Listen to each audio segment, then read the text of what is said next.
ಸಂವಿಧಾನಕ್ಕೆ ತಿದ್ದುಪಡಿ ತರುವಂತಹ ಡಿಕೆಶಿ ಹೇಳಿಕೆಗೆ ಸಂಬಂಧಪಟ್ಟಂತೆ ಬಿವೈ ವಿಜಯೇಂದ್ರ ವಾಗ್ದಾಳಿಯನ್ನ ನಡೆಸಿದ್ದಾರೆ.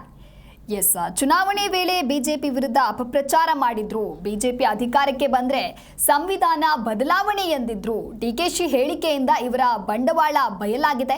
ಅಲ್ಪಸಂಖ್ಯಾತರ ಓಲೈಕೆಗಾಗಿ ಇಂಥ ಹೇಳಿಕೆಯನ್ನ ನೀಡಿದ್ದಾರೆ. ಕಾಂಗ್ರೆಸ್ ವಿರುದ್ಧ ಬಿವೈ ವಿಜಯೇಂದ್ರ ಈ ರೀತಿಯಾಗಿ ವಾಗ್ದಾಳಿಯನ್ನ ನಡೆಸಿದ್ದಾರೆ.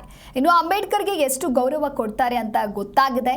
ಕಾಂಗ್ರೆಸ್ ವಿರುದ್ಧವಾಗಿ ಬಿವೈ ವಿಜಯೇಂದ್ರ ಈ ರೀತಿಯಾಗಿ ಹೇಳಿಕೆಯನ್ನ ಕೊಟ್ಟಿದ್ದಾರೆ. ಮುಸ್ಲಿಮರ ಓಲೈಕೆಗಾಗಿ ಹೇಳಿಕೆ ಸಂವಿಧಾನ ವಿರೋಧಿ ನೀತಿ. ಇದು ಸಂವಿಧಾನ ಬದಲಾವಣೆಗೆ ಪ್ರಧಾನಿ ಮೋದಿ ಬಿಡೋದಿಲ್ಲ.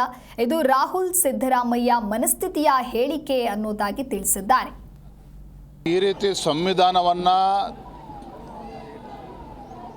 ತಮ್ಮ ಚಟಕ್ಕೋಸ್ಕರ ಸಂವಿಧಾನವನ್ನು ಕೂಡ ಬದಲಾವಣೆ ಮಾಡ್ತೇವೆ, ಮುಸಲ್ಮಾನರ ಓಲೈಕೆಗೆ ಸಂವಿಧಾನವನ್ನು ಬದಲಾವಣೆ ಮಾಡ್ತೇವೆ ಅನ್ನುವ ಹೇಳಿಕೆ ಇದೆಯಲ್ಲ, ಇದು ಅಸಾಧ್ಯ. ಇದು ಯಾಕೆಂತೇಳಿದ್ರು ದೇಶದಲ್ಲಿತ್ತು ನರೇಂದ್ರ ಮೋದಿಜಿಯವರು, ದೇಶದ ಪ್ರಧಾನಮಂತ್ರಿಯವರು ಯಾರು ಸಂವಿಧಾನಕ್ಕೆ ಡಾಕ್ಟರ್ ಬಾಬಾ ಸಾಹೇಬ್ ಅಂಬೇಡ್ಕರ್ ಅವರಿಗೆ ಹೆಚ್ಚು ಗೌರವ ಕೊಡ್ತಕ್ಕಂಥ ಹೆಮ್ಮೆಯ ಪ್ರಧಾನಮಂತ್ರಿ ನರೇಂದ್ರ ಮೋದಿಜಿಯವರು ಇದ್ದಾಗ ಮತ್ತು ಭಾರತೀಯ ಜನತಾ ಪಾರ್ಟಿ ಕೇಂದ್ರದಲ್ಲಿ ಅಧಿಕಾರದಲ್ಲಿದ್ದಾಗ ಇದಕ್ಕೆ ಖಂಡಿತನ ಅವಕಾಶ ಕೊಡೋದಿಲ್ಲ.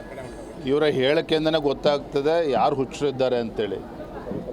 ಯಾರು ಹುಚ್ಚರು ಅನ್ನೋದನ್ನೇ ಈಗಾಗಲೇ ಜನಸಾಮಾನ್ಯರು ಮಾತನಾಡ್ತಾ ಇದ್ದಾರೆ. ಅಧಿಕಾರಕ್ಕೋಸ್ಕರ ಯಾವ ಮಟ್ಟಕ್ಕೂ ಇಳಿಬೋದು ಅನ್ನೋದನ್ನು ಕಾಂಗ್ರೆಸ್ ತೋರಿಸಿ ಈ ರೀತಿ ಸಂವಿಧಾನವನ್ನು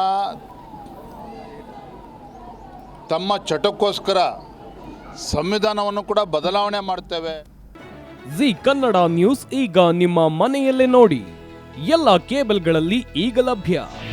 ನಿಮ್ಮ ನೆಚ್ಚಿನ ಜಿ ಕನ್ನಡ ನ್ಯೂಸ್ ಈಗ ಸನ್ ಡೈರೆಕ್ಟ್ ನಲ್ಲಿ number 292, Tata play number 1664, Jio TV number 1334, NXT digital number 30, in cable number 30, city networks 51, U digital number 162, GTPL number 17, Rockline telecommunications number 42, Shri Basaveshwara cable number 168, rural cable network 60, Vinayaka digital 57, Abhishek cable 821, city channel 53, Siddeshwara cable network 57, ವಿ4 digital infotech 628, Surya digital networks 53, Gajanan digital number 836, Malnad infotech private limited number